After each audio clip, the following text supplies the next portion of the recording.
आप सभी का बहुत बहुत स्वागत है, बहुत बहुत अभिनंदन है। तो आज जो संस्कृत साहित्य के अंतर्गत जो प्रमुख कवि को लेकर आए हैं हम, श्रीहर्ष। तो आज हम श्रीहर्ष की चर्चा करेंगे। तो संस्कृत साहित्य के जो प्रश्न आजकल बन रहे हैं, थोड़े से गहराई से बन रहे हैं, तो हमें गहराई से पढ़ने की ज़रूरत है। और मैं गहराई से ही भी आपको पढ़ा दूंगा कि इसके बाहर कोई प्रश्न बचेगा नहीं, कहीं से भी पूछ ले। अगर सरल पूछ ले तो भी आपका सही हो जाएगा, गलत और कठिन पूछ ले तो भी आपका सही हो जाए। तो चलिए, तो सबसे पहले हम बात करेंगे श्रीहीर। तो यानी जो श्रीहर्ष, ये संस्कृत के प्रमुख कवियों में से एक है। तो श्रीहर्ष के पिता का नाम क्या था? श्रीहीर। ये इनके पिता थे। अब माता पिता भी पूछे जाने लगे हैं, तो इनको भी रट लीजिएगा। फिर जो श्रीहीर थे वो काशी के राजा विजय चंद्र के ये सभा पंडित थे। श्रीहीर काशी के राजा जो विजय चंद्र थे उनके सभा पंडित थे। और जो विजय चंद्र के पुत्र थे जयचंद्र, जो कि कन्नौज के राजा थे, तो श्रीहर्ष इनके आश्रयदाता थे। याद रखिएगा, इनके पिताजी इनके आश्रयदाता थे और ये खुद किसके आश्रयदाता थे? इनके लड़के यानी जयचंद्र के आश्रयदाता थे। तो ये ध्यान दीजिएगा, श्रीहीर किसके, इनके पिता का नाम है। ये जो काशी के राजा विजय चंद्र थे, इनके सभा पंडित कवि थे। फिर इनकी माता का नाम क्या था? मामल देवी। इसको भी इंपॉर्टेंट कर लीजिएगा। यानी पिता का नाम श्रीहीर, माता का नाम मामल देवी था। और ये 12वीं शती में विद्वान थे। कोई 12वीं शती का उत्तरार्ध मानता है, तो 12वीं शती का कोई पूर्वार्ध मानता है। तो बस मोटा मोटा याद रखिएगा कि 12वीं शती में ये विद्वान थे। इनके जन्म स्थान के संबंध में काफी कुछ मतभेद है। कोई काशी कहता है साहब, कोई कन्नौज कहता है, और कोई कश्मीर कहता है। तो यहां से प्रश्न बनेगा नहीं। अगर प्रश्न बन जाए तो तीनों को देख लीजिएगा। तो ये विद्वानों में मतभेद है, तो इसको छोड़ दीजिएगा। ठीक है, अगर प्रश्न बनेगा तो फांस में जाएगा। तीनों में से एक नाम आ जाए तो ठीक है, लेकिन ये प्रश्न पूछेगा नहीं जन्म के बारे में, क्योंकि विवादित है।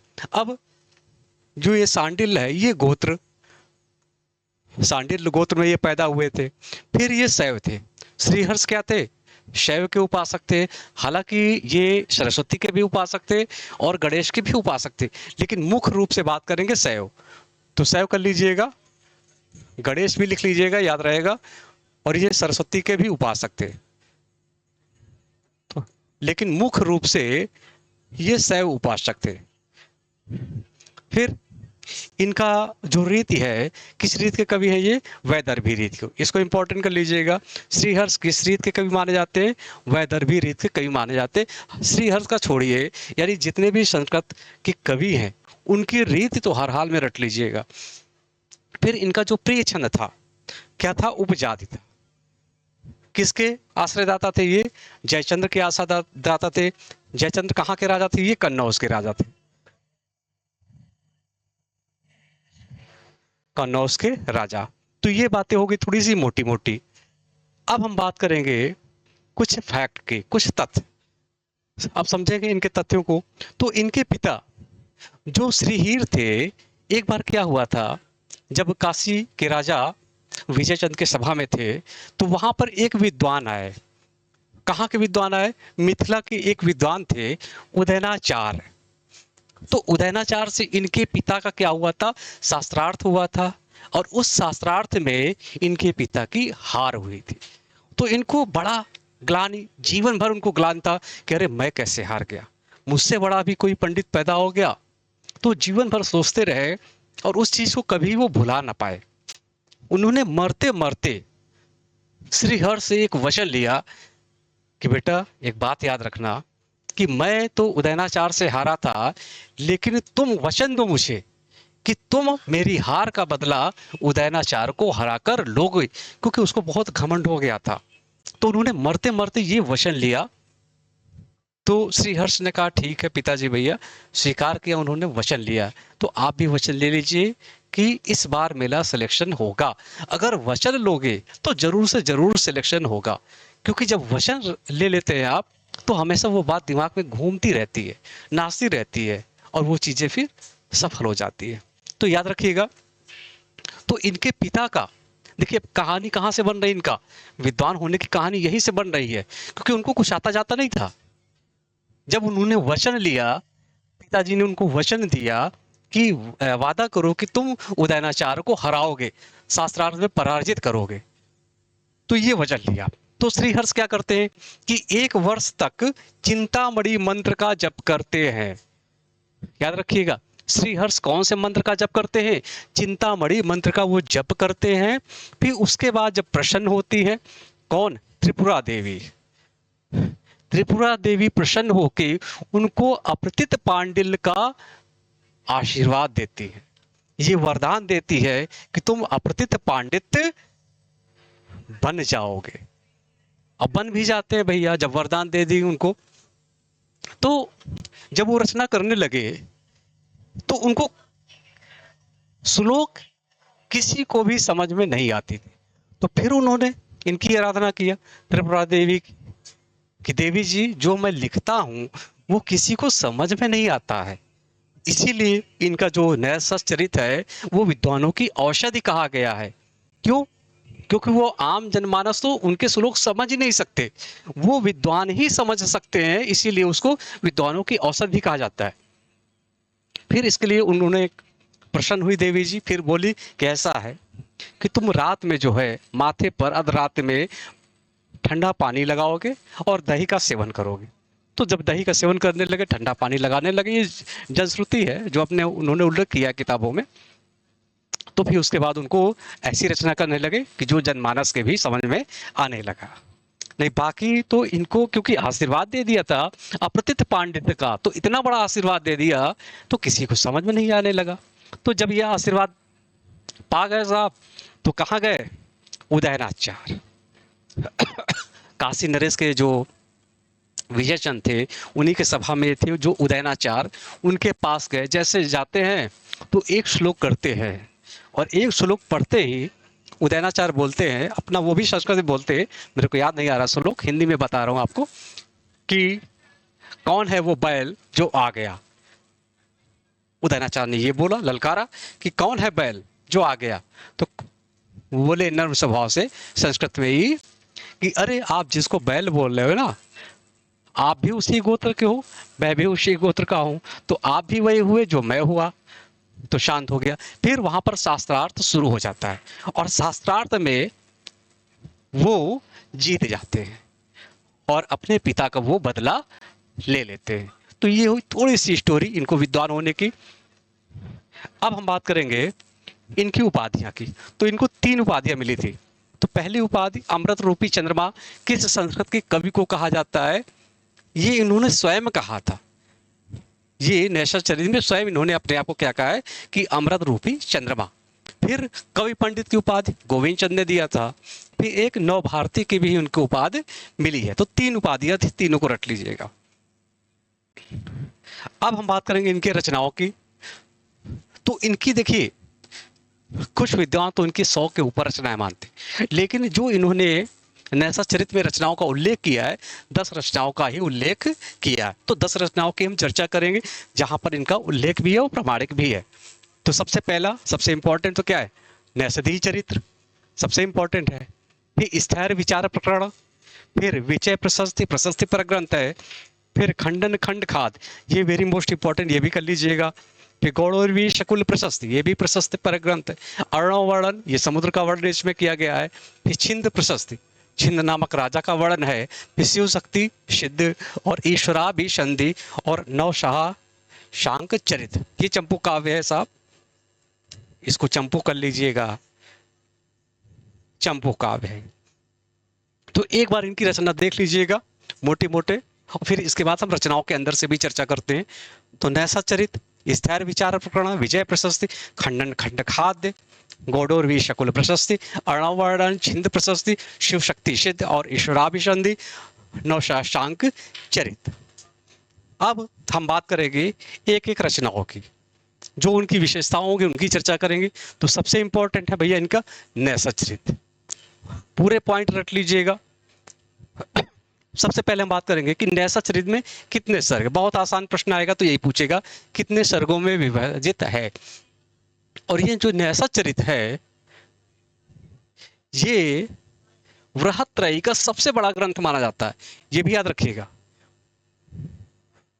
वृहत्रयी का सबसे बड़ा ग्रंथ या सबसे प्रमुख ग्रंथ भी यही माना जाता है। और बृहत्रयी में कौन से आते हैं, आपको हमने बताया था ना, किशुनय, ये ट्रिक था, यानी नैसत चरित, शिशुपाल वध, किरातार्जुनीयम, ये ट्रिक बताया था आपको हमने। फिर इसके बाद देखिए, तो नैसा चरित में कितने सर्ग हैं भैया, 22 सर्गों में विभाजित है। श्लोकों की संख्या 2803 है। कुछ लोग 4 भी मानते हैं, कुछ लोग 2830 भी मानते हैं, तो ये सर्वमान थोड़ा कर लीजिएगा, लगभग ये कर लीजिएगा कि 2803 श्लोक इसमें है। फिर महाकाव्य है ये, नल और दमयंती के प्रणय और विवाह का वर्णन है। नायक कौन है, नल, जो कि निषद देश का शासक रहता है, तो निषद देश के शासक का वर्णन है, इसीलिए इसका नाम क्या है, नैषद चरित। ठीक है, कहाँ का राजा रहता है भैया, निषद देश का शासक रहता है, इसीलिए निषद देश के शासक के नाम से ये नाम पड़ा क्या, नैषधीय चरित। फिर इसके बाद नायिका दमयंती है, जो विदर्भ देश के शासक भीम की पुत्री रहती है, ये दमयंती। फिर प्रतिनायक 4 माने गए, इंद्र, यम, अग्नि और वरुण, 5वें स्वयं है ये। फिर रीति क्या है भाई, वैदर्भी रीति है, इसमें श्रृंगार रस प्रमुख है। उपजीव का वेरी मोस्ट इंपॉर्टेंट कर लीजिएगा, क्योंकि उपजीव का से भी प्रश्न पूछा गया है। तो उपजीव क्या है, महाभारत का वन पर्व। फिर 19 प्रकार के छंदों का प्रयोग, इसको भी वेरी मोस्ट इंपॉर्टेंट कर लीजिएगा। नैषध चरित्र में कितने प्रकार के छंदों का उपयोग है, 19 प्रकार के छंदों का उपयोग है। मेन अलंकार कौन है उसमें, अनुप्रास अलंकार है। और ये जो रचना लिखा गया था कहाँ पर, काशी में लिखा गया था, क्योंकि काशी के गंगा के किनारे ही उन्होंने 1 वर्ष की तपस्या की थी, मंत्र का जाप किया था। तो ये जो रचना है काशी में लिखा गया। और नैषधम विशदौषधम, इसको क्या कहा जाता है कि नैषध विशदौषधम, यानी यह विद्वानों के लिए औषध माना जाता है। वेरी मोस्ट इंपॉर्टेंट, संस्कृत साहित्य की कौन सी रचना विद्वानों के लिए औषध माना गया है, तो नैषधीय चरितम। इसकी चर्चा हमने कर दिया। क्यों औषध माना गया, क्योंकि इसको भी सिर्फ विद्वान जन ही समझ पाते हैं, इसीलिए ये विद्वानों के लिए औषध माना जाता है। फिर इनका प्रमुख टीकाकार, इस ग्रंथ के प्रमुख टीकाकार नैषधदीप का चाटु पंडित, नैषधीय प्रकाश नारायण कवि, दीपिका नरहरि तिलक नाम से लिखा चरितवर्धन ने, फिर जीवातु मल्लीनाथ, सुखावबोध, जिनराज, साहित्य विद्याधरी विद्याधर, इसको भी सभी इंपॉर्टेंट कर लीजिएगा, सभी लिख लीजिए। फिर अब हम बात करेंगे प्रमुख सूक्तियां। तो नैषध चरित की जो प्रमुख सूक्तियां हैं, ये 5 हमने लिख रखे। ये सबसे पहले मंगलाचरण है कि निपीय यशचित्रम श्रीराम कथाम, नलेन भाया शासनी निवेशा, सुवर्ण दंडे काशी त्रातिट्युजल, न्यायम नला कलुथवाति महान लाभो यदेन तव वद्रमानि वर्तरान शिवम। तो ये 5 श्लोक हैं, जो 5 सूक्तियां हैं, ये इंपॉर्टेंट, इसको देख लीजिएगा एक नज़र में। अगर सूक्ति का प्रश्न आएगा तो हो सकता है आपको ये मंगलाचरण वाला पूछा जाए। तो ये 5 सूक्तियां हैं प्रमुख, बहुत गहराई से जाएगा तो सूक्तियां पूछता है सॉरी। फिर हम दूसरे ग्रंथ की बात करेंगे, स्थैर्य विचार प्रकरण। यह प्रकरणों में विभाजित है और यह एक दार्शनिक ग्रंथ है। यह कैसा ग्रंथ है, यह एक दार्शनिक ग्रंथ है और इसमें बौद्धों के क्षणिकवाद का निराकरण किया गया है। तो बौद्धों के क्षणिकवाद का निराकरण कौन से ग्रंथ में किया गया है, या श्री हर्ष जी का दार्शनिक ग्रंथ कौन सा है, तो आपको स्थैर्य विचार प्रकरण। फिर तीसरा इनका है विजय प्रशस्ति। प्रशस्ति नाम आप देखते रहे तो विजय चंद्र की वीरता का वर्णन है, प्रशस्ति पर ग्रंथ है ये। फिर चौथा वेरी मोस्ट इंपॉर्टेंट कर लीजिएगा, खंडन खंड खाद्य। ये वेदांत दर्शन से संबंधित है और इन्होंने न्याय सिद्धांतों का खंडन किया है। श्री हर्ष ने अपनी कौन से पुस्तक में न्याय के सिद्धांतों का खंडन किया है, तो खंडन खंड खाद्य, ये ध्यान दीजिएगा। फिर गौड़वीर्षिकम सकुल, ये 5वां ग्रंथ है, ये भी प्रशस्ति परक रचना है और इसमें बंगाल के किसी राजा की वीरता का वर्णन किया गया है। फिर इसके बाद अगला अर्णव वर्णन, इसमें समुद्र का वर्णन है। छिंद, छिंद कोई राजा था, उसका वर्णन किया गया है, ये छिंद नामक राजा था। फिर 8वीं रचना है इनकी शिव शक्ति सिद्धि, इसमें शिव शक्ति की साधना से संबंधित है, शिव के शक्ति साधना का वर्णन किया गया है। फिर ईश्वराभिसंधि, ये रचना इनकी ईश्वर भक्ति से संबंधित है। और नव साहसांक चरित, ये रचना नव साहसांक चरित का वर्णन है। ये चंपू काव्य, यानी चंपू का मतलब है गद्य और पद्य में मिश्रित। तो मुश्किल से आपका 10 मिनट में आपका श्रीहर्ष की क्लास भी समाप्त हो गई। लिख डालिएगा, नोट्स बना लीजिएगा, सीधा सीधा यहीं से छपेंगे प्रश्न।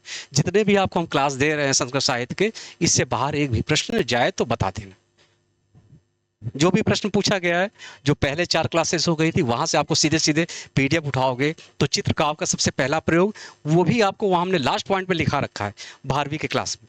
तो देखिएगा, एक एक पॉइंट नोट कर लीजिएगा, क्योंकि संस्कृत साहित्य भी बहुत ज़्यादा इंपॉर्टेंट हो गए हैं। तो चलिए, अगली क्लास में फिर मिलते हैं कोई नए कवि के साथ। बहुत बहुत धन्यवाद।